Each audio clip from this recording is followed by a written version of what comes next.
these people have real feelings of inferiority. So what you're seeing when you're dealing with a narcissist in general is a false sense of superiority. Somebody that's really powerful, somebody that's really smart, somebody that's really skilled, really good at something, they don't need to tell you all the time how smart and good they are.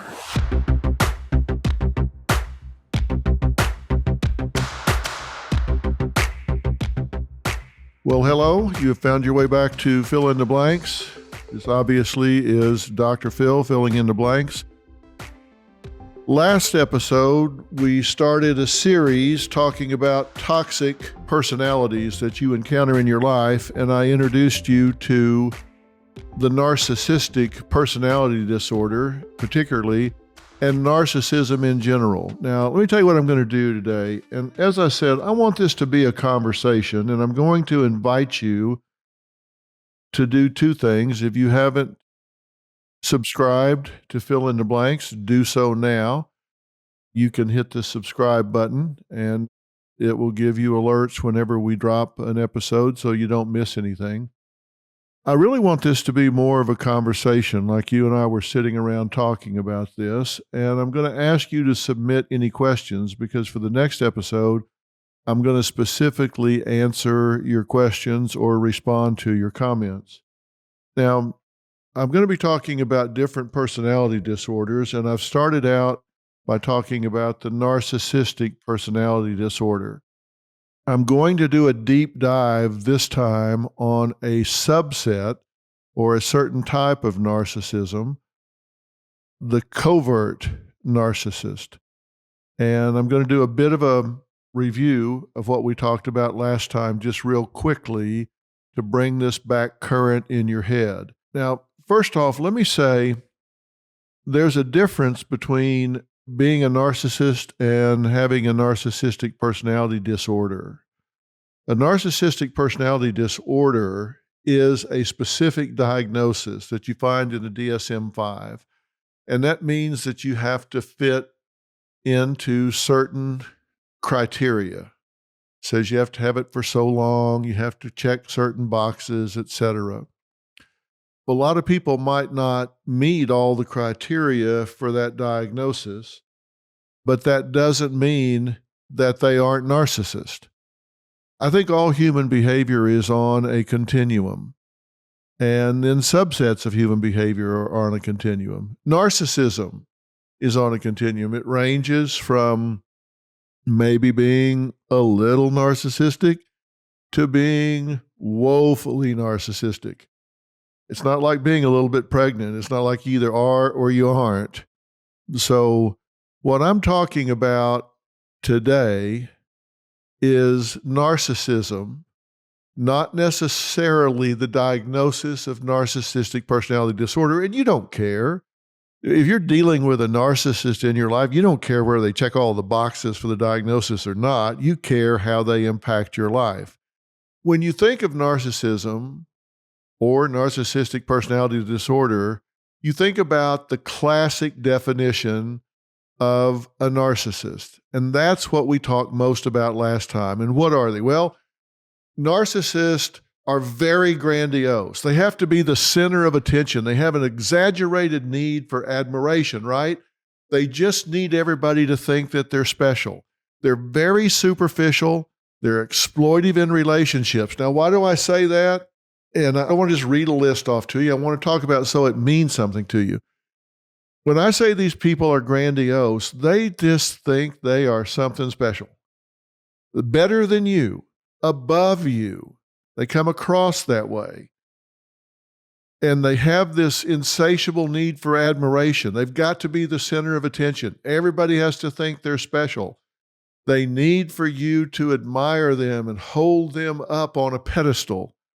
And because they have to be the focus of attention and admiration at all times, then their relationships are superficial, because in order for a relationship to be healthy, it has to be give and take.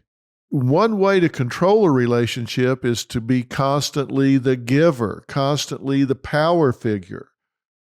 It takes vulnerability to receive. It takes vulnerability to say you need something from someone.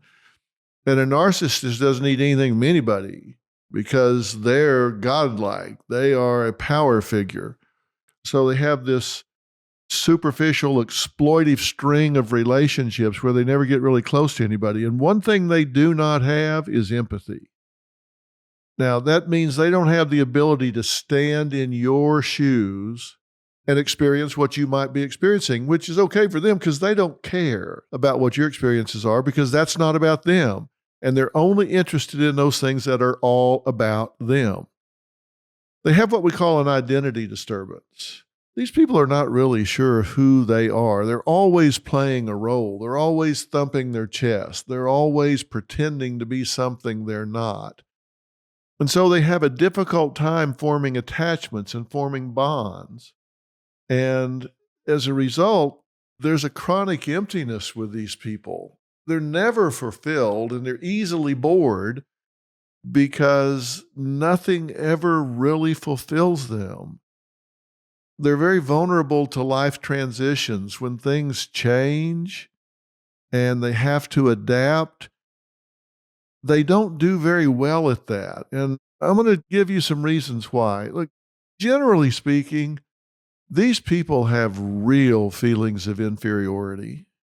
So what you're seeing when you're dealing with a narcissist in general is a false sense of superiority. You know, somebody that's really powerful, somebody that's really smart, somebody that's really skilled, really good at something, they don't need to tell you all the time how smart and good they are. They're very confident in that. They're very at peace about that, so they just do it. They let their actions speak for them. They don't need you to be clapping for them all the time. They don't need you to stand up when they enter the room. They don't need you to look at them all moo-eyed all the time because they don't need you to tell them who they are. But narcissists don't really know who they are. Everything is an act with them. They're empty, superficial, and shallow. So they've given their power away to other people. That's why there are certain things you can't do with them, because if you do, if you challenge them in any way, they get very uncomfortable. And as a result, they will rage. They will create all kinds of problems for you if you do anything that tends to challenge them in any way whatsoever. So it's not something that you ever want to do with a narcissist, and we'll talk about that in just a second. How often are you going to encounter a narcissist? Well, generally in the population at large, maybe 10 or 15% of the people are going to qualify as narcissist or narcissistic personality disorder, but it depends on what population you interact with. There are some populations where narcissists are much more frequently encountered. For example, as I said last week, CEOs.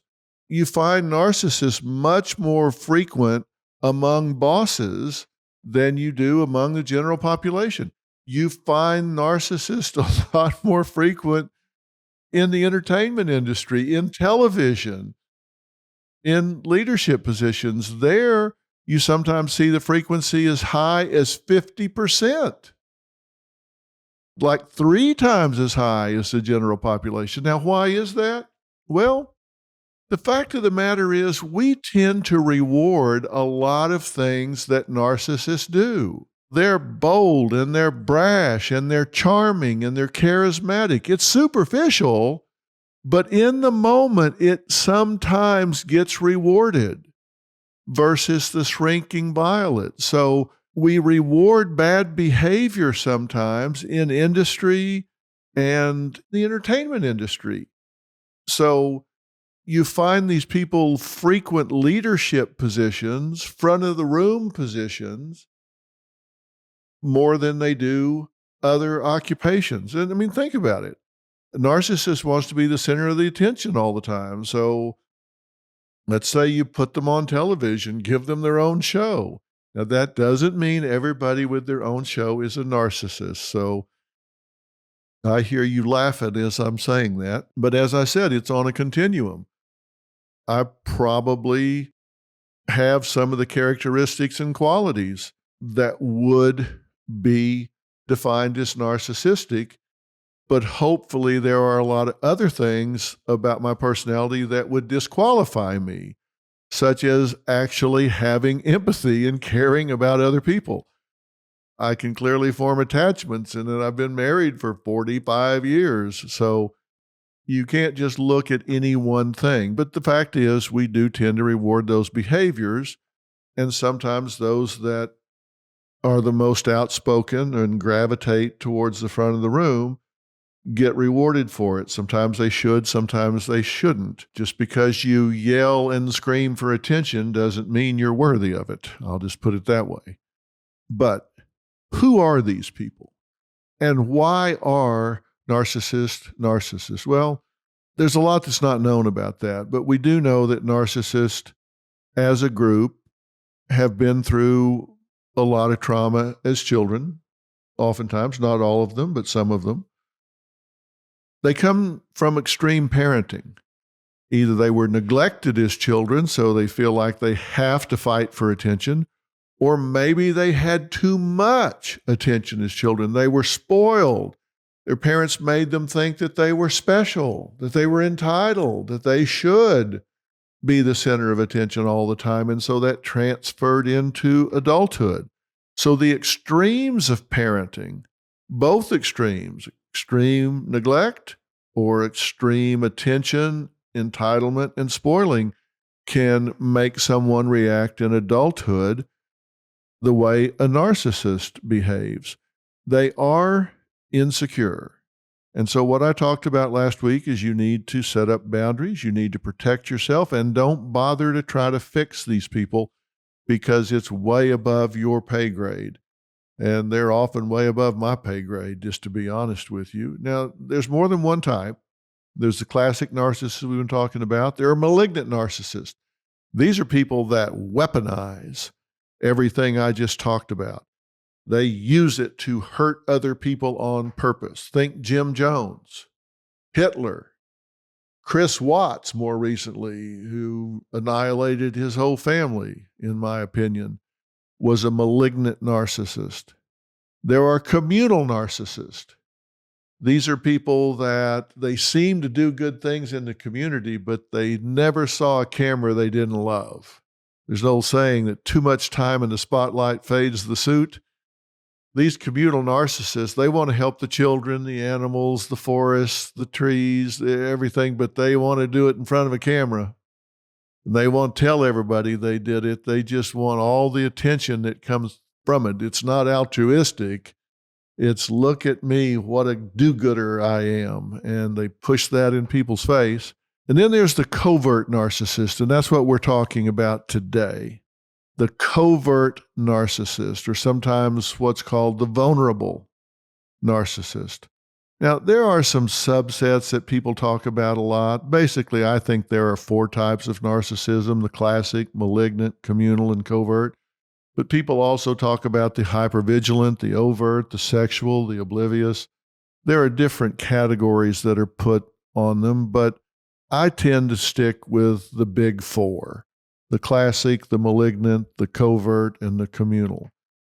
I want to talk about covert. I want to do a deep dive on this.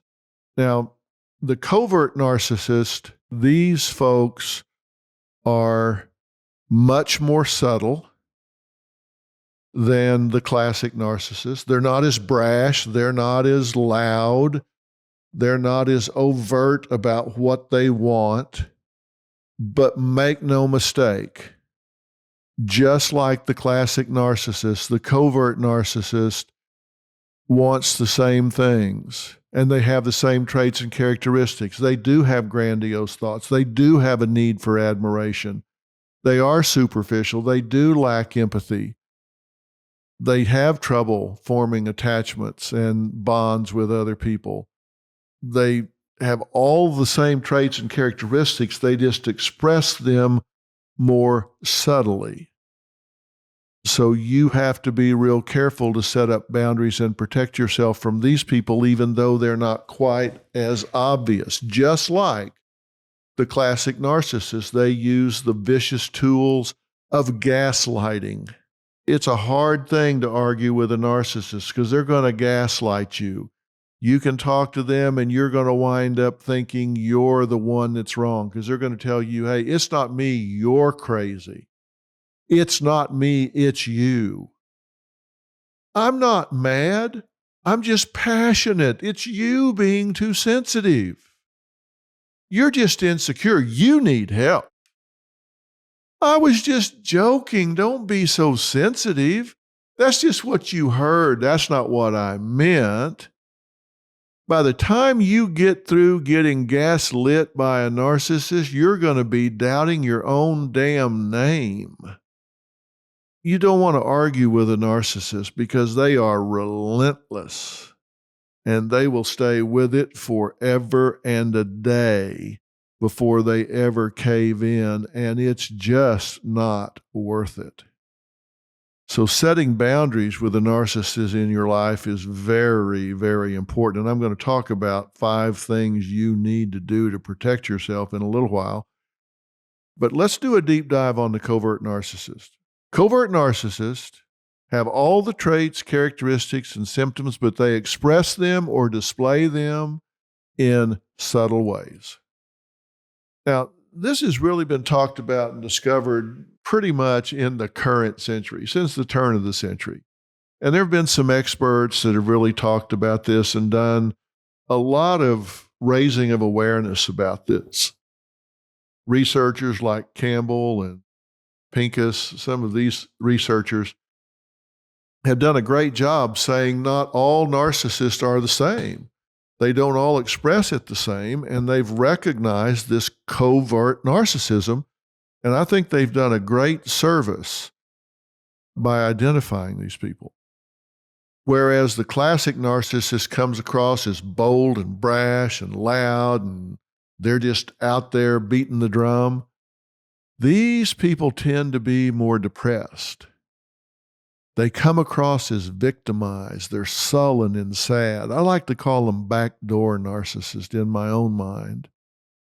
And they take on this victim role where they're downtrodden. Now, make no mistake, they still think they're the smartest person in the room, but what they're going to tell you is, hey, listen, I'm special, but nobody gets me. If they did, I would be a star. Like, hey, I went to Princeton. I got the big credentials, but nobody cares. Like, I'm overlooked. I'm a victim. They don't get out there and put it on the line. They'll tell you, I'm saving myself for management. I can't tell you how many times I've had parents on the show with mooching kids that are 30 years old, living off of mama down in the basement, sleeping until 2 or 3 in the afternoon, staying up playing video games till 4 in the morning. And I say, you're able-bodied. Why don't you get off your butt and get a job? Well, that's beneath me. I'm better than that. I'm not going to go to some training class at McDonald's and let them tell me how to make fries. I should be managing that McDonald's. They actually believe they're too good to get out there and work. They've convinced themselves of that. Their arrogance is so strong that they're just saying, I have it all, I've just never been recognized. Now, they're outwardly self-effacing, and they do that in a way of what I call, well, they have a whole bunch of techniques, but one of them I call the humble brag. The humble brag is something they say that's ostensibly modest, or it seems self-deprecating, but the actual intent is to draw attention to themselves and fish for compliments like, oh, I look terrible without any makeup on. They're expecting people to say, oh my God, are you kidding me? You don't have any makeup on? You look great. It's a humble brag. They think they look great, So there's false humility disguised as self-deprecating when they're really bragging on the fact that they want you to pay attention to how good they look without makeup. Guys do it all the time. I mean, they'll say, oh, I haven't worked out in 6 months. I can't believe that this is going to kill me. And then they get out there and run really fast or jump really high or whatever because they've been working out secretly and haven't told anybody about it. But these people are generally very self-absorbed and they're sullen. They think the world owes them a living. And they're inept at relationships. They're inept at intimacy. They spend a lot of time blaming and shaming. They play the but-for game. But for the world having it in for me, I would be a huge success. But for you being lucky, I would have your job. But for you having a wealthy family, but for you having a powerful father, I would be doing better than you. They play the victim. And there's never any reciprocity with these people. It's always one way. They will suck you dry. In this world, there's a lot of ways you can divide people up. One way is there are givers and there are takers. These people are takers. Because remember, they have every characteristic of the classic narcissist. They have no empathy. They don't care what you think. They don't care what you feel. They don't care what you need. They will take what they can get from you. And if you fall down and break your leg, they will step right over you if it serves their purpose. They have a very fragile sense of self. They never give any compliments because that would be at their expense. If they gave you a serious compliment, a sincere compliment, if they said, hey, you really did a fine job today. That speech you gave was really genuine, it was authentic, and it inspired the whole group. They could never give you that compliment because they would see that as at their expense. Covert narcissist parents, for example, we'll talk more about this later, but covert narcissist parents oftentimes cannot be happy for their children's successes because they compare themselves to their own children. I have said before that my father died when I was in my 40s. Now, I wasn't a perfect kid. I certainly wasn't a perfect young adult. I certainly wasn't a perfect adult, but I think in the general scheme of things, I did okay. That's not a humble brag. I'm saying that in the grand scheme of things, I think I did okay. I never got any felony arrest. I didn't do drugs or alcohol. I completed college. I went on a scholarship to school, to a Division I school. I got married. I was a responsible father. I got a PhD. I graduated number 1 in my class. I was very successful. I was good to my mother. I mean, I think I was a pretty good citizen. And I achieved some, I think, reasonably lofty goals. Not one time in the 43 or 4 years that I was alive did he ever say, I'm proud of you. Now, why not? Because I think he was a covert narcissist. He needed admiration, and anything that took attention away from him and came on to me was at his expense. He couldn't do it. He couldn't give me a compliment. He couldn't tell me he was proud of me. He couldn't acknowledge me because he felt like that was at his expense and he couldn't afford to do it. That's what I mean when I say these people have a fragile sense of self. They can't give compliments. Now, they won't confront you about it. They will be passive-aggressive about it. But it's just as damaging.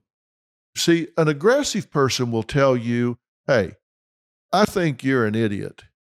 I think you got blind-ass lucky and fell into this job, and you don't deserve it. A covert narcissist will not do that. They will not get in your face and tell you what they think. what they will do is snipe at you indirectly and or behind your back. They will say things like, "Oh, must be nice." What must be nice? Well, must be nice to grow up with a family where they set everything up for you. I mean, must be nice that your dad knows the boss. Must be nice to fall into this job. I guess your dad was a legacy at Harvard, so that made it easy to get it. I mean, must be nice. I mean, it's not like he's saying it's unfair. He's just saying it must be nice. He's raging inside because he thinks the world owes him a living, to the point that he's actually paranoid about it. You know, she may actually think the world is out to get her, but rather than say that, it's just like, yeah, lucky you, must be nice. So they do what I call leveling. See, people that are insecure are always either pursuing or retreating in a relationship. They're never on level ground, just experiencing it. So when I say leveling, they always see themselves in competition with you. So they've either got to shoot you down by sabotaging you, criticizing you, undermining you, or they've got to fluff themselves up so they perceive themselves as being lifted up to your level. But they're always leveling themselves with you. Now, I'm saying these things to you because I want you to listen for them, because if you're living with a covert narcissist and you don't realize it, there's just something not right and it's wearing you out. I want you to recognize what it is. Is there somebody in your life that's saying a lot of these things, doing a lot of these things? Is there somebody that is sullen and complaining and whining all the time, and they just don't ever get involved? They don't ever get engaged.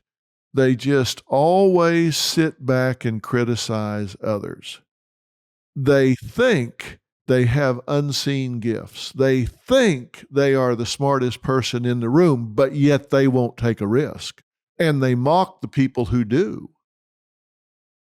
Those that are out there doing, they sit in the cheap seats and snark at them, snipe at them, criticize what they're doing. These are paranoid malcontents that complain about everything, playing the victim. Now, you've probably heard this quote 100 times, but it's really fitting here. Theodore Roosevelt said it on April 23rd, 1910. This is a quote. "It is not the critic who counts, not the man who points out how the strong man stumbles or where the doer of deeds could have done them better. The credit belongs to the man who is actually in the arena, whose face is marred by dust and sweat and blood, who strives valiantly, who errs, who comes short again and again, because there is no effort without error and shortcoming, but who does actually strive to do the deeds, who knows great enthusiasm, the great devotions, who spends himself in a worthy cause, who at the best knows in the end the triumph of high achievement, and who at the worst, if he fails, at least fails while daring greatly, so that his place shall never be with those cold and timid souls who neither knew victory nor defeat." Now let's take that apart for a minute. It's not the critic who counts, not the man who points out how the strong man stumbles, or the doer of deed could have done them better. It's not him that counts. The credit belongs to the man in the arena, the one that gets off his butt, gets off the bench, gets out of his chair, and gets in the arena and gets his hands dirty. He said, the credit goes to the man whose face is marred by dust and sweat and blood, who strives valiantly. He errs. There's no effort without error and shortcoming. He knows great enthusiasms, great devotions, and he spends himself at a worthy cause. Maybe he wins, and maybe he loses, but by God, he got out there and did it. And that is the last place you will ever find the covert narcissist. And if you ever say to them, why don't you get out there and show us all these gifts you have? You say you're the smartest person in the room. You say you know better than the boss. You say you have all the answers. Why don't you get out there and show us? You know what their response will be? They will rage at you like you would not believe. Because they're paranoid. You're disrespecting them. You must be out to get them. How dare you call them into question? These are the people that sit at home and wait. They're not going to get out there as an entrepreneur. They're not going to get out there and create a business. They're not going to open a bicycle shop or start a restaurant or start a delivery service or open a practice in medicine or physical therapy or whatever it is that they want to do. No, they're going to sit at home and complain that it wasn't delivered to them on a silver platter because the world's out to get them. And the one who does, they're going to say, well, yeah, must be nice. Somebody clearly gave them a paved road. Yeah, must be nice. His daddy must be rich. Her daddy must have known somebody. They are hypersensitive to criticism. So you're going to get all of these must be nice statements. They don't have the guts to step up and say, I don't think you deserve it. They can say, hey, yeah, must be nice. Good for you. Wish I had a free ride. Wish I was lucky. They're going to seem self-effacing, but they're not. They're going to sit back and say, hey, I just work here. What they really mean is I'm getting jerked around by management, by you, by everybody because they are entitled. They are closet the best. They think they are the smartest person in the room, just waiting for the universe to deliver them their just rewards. And of course, that never happens. And they are envious of everybody that is succeeding. They're not happy for anybody. They're not happy for a damn person. Even things that they may have achieved. They'll say, nobody cares. Why do they say that? Because they got to be the victim. They got to feel sorry for themselves. This is a pity party. So that's where you get all of this. Yeah, some people have all the luck. Now, I'll tell you something that gives these people away. They are incredibly judgmental. The covert narcissist, as I have just pointed out, they're going to judge everybody in the arena. They're the critic. They're the ones that point out how the doer of deeds, how the strong man stumbles. They are the ones that are going to point out how that was stupid. Can you believe that? Can you believe he did that? Can you believe she said that? Oh, come on. They're going to snipe and snark at everybody that's out there doing anything. They're going to sit back and criticize. Sarcasm, put downs every step of the way. One of the things that's going to give them away, and you'll see this when you spend any time with them, they are incredibly argumentative. They will argue about abstract issues like policies at work, politics. They are self-righteous and sanctimonious, and they will criticize people for having an opinion.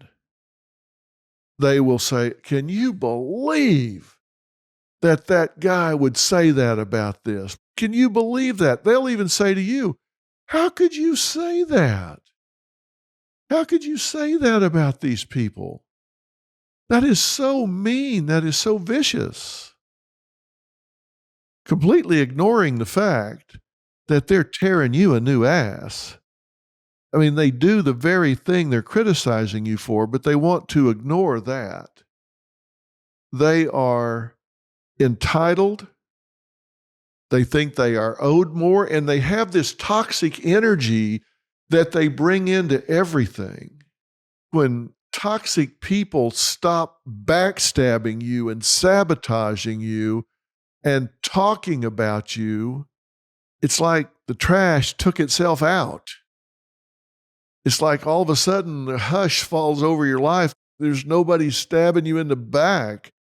It's like it just went away. These are the people you work with that you think, I wish these people would get transferred or transfer me. Just get me away from this. This person is sullen and bitter and paranoid and negative. We could get a Christmas bonus and they could double it. And they would say, oh, yeah, wonder what they got. It doesn't matter. The covert narcissist, you can never do enough for them. They are sullen, arrogant, dissatisfied, and there is a rage just seething under the surface. And if you're in a relationship with one of them, they're going to suck you dry. They're going to suck every bit of life energy out of you a little at a time, and you're not going to see it coming. Because you think you're going to fix them. You think you're going to rescue them, and trust me, you're not. For two reasons. They don't want to be rescued. They don't want to be rescued. They want to wallow in their self-pity. They want to wallow in their victimhood. They're like the guy in the lake and he's drowning. And a boat comes by and throw him a rope. He says, no, God's going to save me. So they go on. Pretty soon another boat comes by, throws rope. No, don't need your rope. God's going to save me. Then he drowns and finally sees the Lord. Says, how could you let me drown? Well, what do you mean? I sent you 2 boats and 2 ropes. You just wouldn't grab on. I mean, that's their attitude. Nothing is ever good enough. Were the heavens supposed to open and he was supposed to be part the Red Sea and lift him out? Nothing is ever good enough. I swear they would complain to God himself. So for you to think you're going to rescue them, that is not going to happen.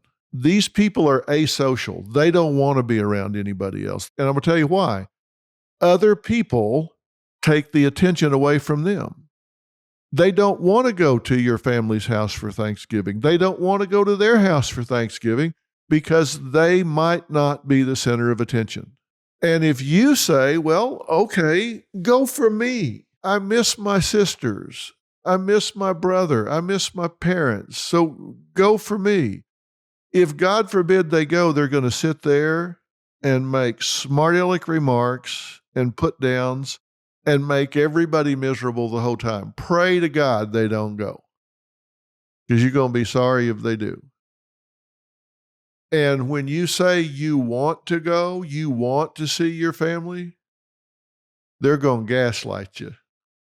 I told you they're going to gaslight you. And what does gaslighting do? It makes you doubt yourself. So what are they going to say? They go, oh, I get it. You need that attention. These are the people that thought you were special all your life, and you need that now. You need to go back there so they can pamper you. And you need that in order to feel good about who you are.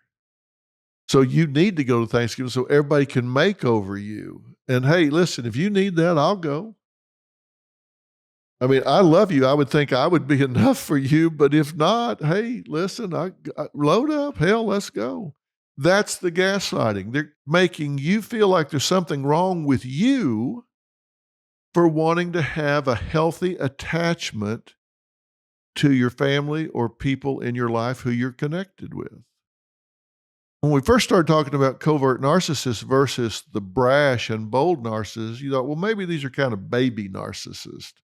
Maybe these are those that they're not quite so bad. But what you're seeing now is that they're just as entitled, they're just as arrogant, they're just as sucky, they're just as demanding and demeaning as the classic narcissist. I think in many ways they're worse. At least those other ones are easy to spot. These masquerade as depressed, sad, wounded, damaged. And who do they pair up with? They tend to connect with empathetic people. They find people that have caring hearts, giving hearts. They find people that care about somebody besides themselves. And so you go and say, hey, this person seems really depressed. They seem really sad. Maybe I can help them out. And they may have some good qualities about them. I'm not saying they're bad human beings, but they will appeal to your empathetic soul. And then once they get their hooks in you, yeah, they're going to make you pay. They're going to make you pay. And they're going to be real hard to pin down about it. Their goal, because as I said, this is all about leveling, is to keep you one down, make you feel small so they can feel big. And here are some questions to ask yourself if you're being manipulated, if you're being gaslighted. When you're around the person that you think might be a covert narcissist, do you kind of tend to get the feeling that you just can't do anything right? Do you tend to feel trapped in your relationship, isolated from other people, where you have to devote your attention to this person and you're guilt-induced if you need or want anybody else? Are you lonely? Even though you're in a relationship, are you left feeling lonely? Are you riddled with doubt and worry that you can't measure up, you're not smart enough, and you're too delicate? Now, you would feel that because anytime you complained, a covert narcissist would be telling you, hey, look, you're just too thin-skinned. There's nothing wrong with me. You're just too thin-skinned. When you need to grow up, you need to grow a pair. You need to toughen up. Is your predominant feeling in this relationship guilt and shame?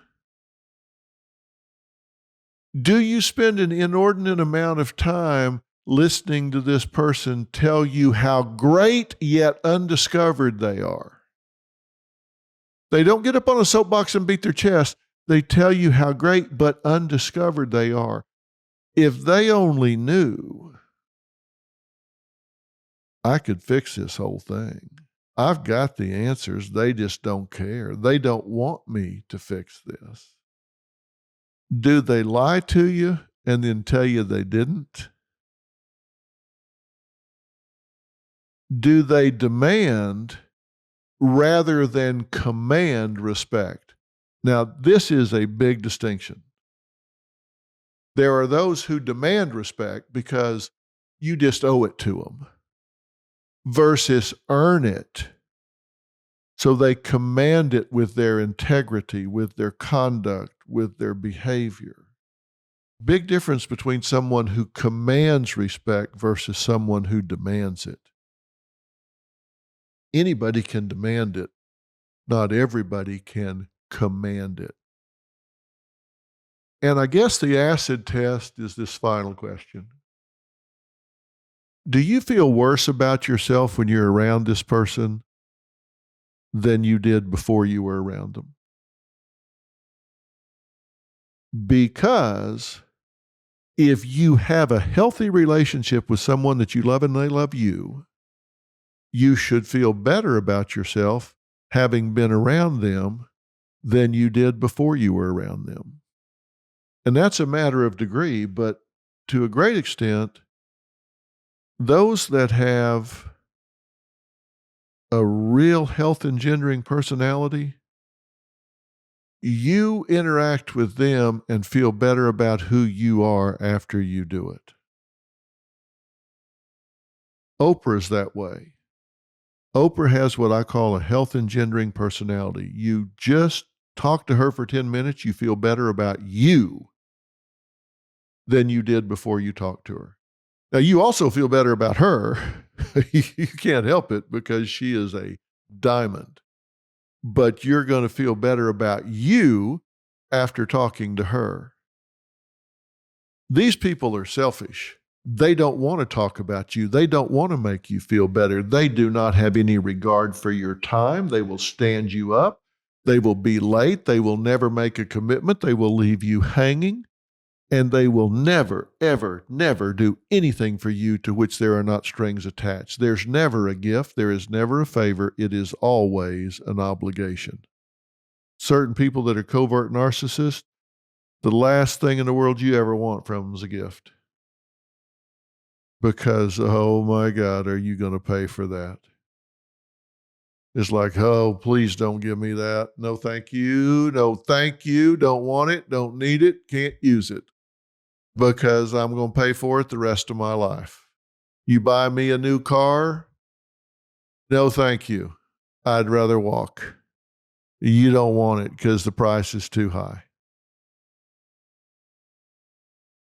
Now, why is this? Well, it comes back to the first thing that we talked about.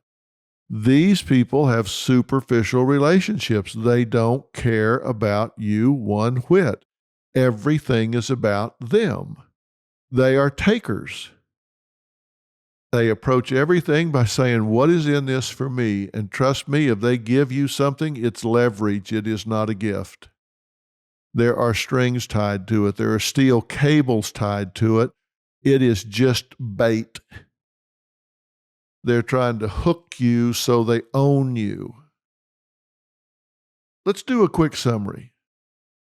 Some signs that you're in a relationship with a covert narcissist. They're highly sensitive to criticism. They're passive-aggressive in their behavior. They're always sabotaging you, mocking you, giving you the silent treatment, guilt-inducing you. They seem to put themselves down, but not really.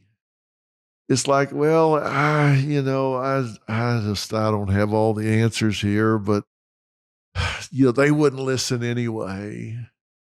Kind of like I do, it's just they won't listen. They're shy, meaning they don't get into the arena. Like Theodore Roosevelt said, they're the critic who sits on the side. They have grandiose fantasies about being the smartest person in the world, but they do have depression and anxiety. They tend to hold grudges. They envy people who do well rather than them. They live in this fog of inadequacy and they fake empathy. They don't really care about anybody, but if they've seen it on TV or maybe they went to therapy for a little while, they'll mimic it. So if you're checking all of these things off, the questions I asked you before, and then these items, if you're getting some yeses on this, you may well be in a relationship with a covert narcissist. You may ask yourself, why did I get involved? Well, I guarantee you, you do an autopsy on this, it's because you wanted to help, you wanted to rescue. But you feel powerful if you help somebody. You feel good. That's one of the things that's made the human race proliferate, is we care about each other, we want to help each other. But make no mistake, whatever you do to help is going to be wrong, and they're going to have contempt towards you, and you will never be able to do enough. Even if you're the child. Child can win awards. They go, yeah, well, if I'd have had your upbringing, I'd have won awards too. Well, maybe you fooled them, but I know who you really are. And look, the thing is, a lot of these people did have a tough ride. But the question is not, did they have a tough ride as a child? The question is, what are they doing about it as an adult? Having a tough childhood is not an excuse for being an abuser as an adult. It just means you have a steeper hill to climb. And living with depression, anxiety, creating work problems, that's no way to go through life. Even if you treat those things in a covert narcissist, you can treat their depression, you can treat their anxiety, you can treat a phobia, you can treat their addiction. And you think, okay, yeah, that's good, fix them up. Well, when you're through, you still have a covert narcissist. You just alleviated some symptoms. They still are entitled. They still think the world owes them a living. They're still going to be critical of everybody. They're just not going to be as depressed when they do it.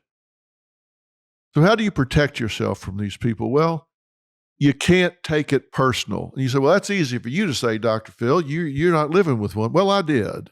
I did live with one. And you just have to say, look, how people treat me is more about them than it is about me. You can't take it personal. If your mother is a bitter woman who puts you down, that's about her. It's not about you. That's not a maternal thing to do. She's sick, you're not. You need to strengthen your relationship with yourself. Be your own best friend. Your own best friend. If you had a best friend that was in this situation, you would tell them, don't listen to her. Don't listen to him. Believe in yourself. Don't give your power away to this person. Set boundaries. You need to advocate for you. And if you have to, create a healthy distance. Give yourself permission to not feel badly. And two things. Don't expect that you're going to fix this person, and do not expect an apology, because you're not going to fix them and they're not going to apologize. Now, you're probably thinking, well, man, you're being pretty pessimistic here, Dr. Phil. Look, I'm just telling you how it is. If you want to spend 2 years trying to fix some narcissist, go ahead. And in 2 years, you'll say, well, okay, he was right. I wasn't going to do it. I couldn't do it. We've been talking about the covert narcissist here. Remember, I said there's the classic narcissist. These are the chest thumpers. They get up there in the front of the room. The covert narcissist has all the same feelings of entitlement, specialness. They just kind of sit back quietly and sabotage everybody else, feel sorry for themselves, and covertly live like they're the smartest person in the room. So what's left? We're going to talk some more about this, because we're going to talk about how to handle a covert narcissist at work, how to get over being raised by a covert parent. There's also the communal narcissist and the malignant narcissist.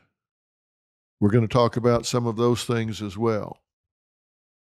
Now, when you go to the website, drphilintheblanks.com, you're going to find some of those questions that I asked you before kind of in a checklist, so you can go through and say, hey, I got a lot of yeses here, so I must be certainly a candidate for living with a covert narcissist. So those yeses become to-do list items for me, because I need to do what Dr. Phil is saying. I need to put up boundaries. I need to keep my power and not let this person control me. You need to stop explaining yourself. You need to stop making yourself vulnerable to this person. You need to stop looking for attunement. Attunement is sensing another's emotional state and responding accordingly. You don't want to do that with a covert narcissist, because their emotional state is victim, paranoia, and put down. You don't want to be attuned with that. Stop expecting them to change and stop making excuses for them. Your family's going to think you've lost your mind, because they don't have the foggy glasses on that you do, and they know who you're living with, him or her, is narcissistic. Stop making excuses for this person. It is what it is. All right, we're going to talk about this some more. Now, look, why am I doing this series? I'm doing this series because you guys have asked for it. And it is a series. We're going to talk about narcissism, then we're going to move on to borderline personality. We're going to talk about some of those things that when you have the power and insight to understand and manage these people, then I've always said, if you know why people do what they do and don't do what they don't do, you have an incredible edge in life. You have to understand human nature. Know why people do the things they do. Know why they don't do the things they don't do. When you understand that, you know what levers to pull, what buttons to push. You have power in this life. I want you to know that. And I'm starting with narcissists because they sure seem to be frequenting our population right now. So we've talked about classic, we've talked about covert. They all want the same thing. They just go at it differently, and we're going to talk about how to manage them in the workplace, at home, in the neighborhood. We're going to touch on all of those things very, very soon, and then we're going to move on to borderline personality. So I appreciate you spending this time with me talking about this. I don't always talk about it in traditional ways, but trust me, I do my homework, and everything I'm telling you, you will find grounded in the research about these people. I've got almost 50 years experience studying them, but I still do my research. I still go to the journals. I still read the current research on these people to find out what the trends are, what's working with them, what's not working with them. And we'll be talking about some of that in the future, but I can tell you the prognosis, it's just not good.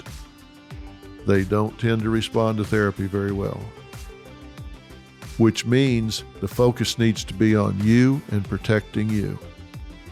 I'm Dr. Phil. Thanks for spending this time with me.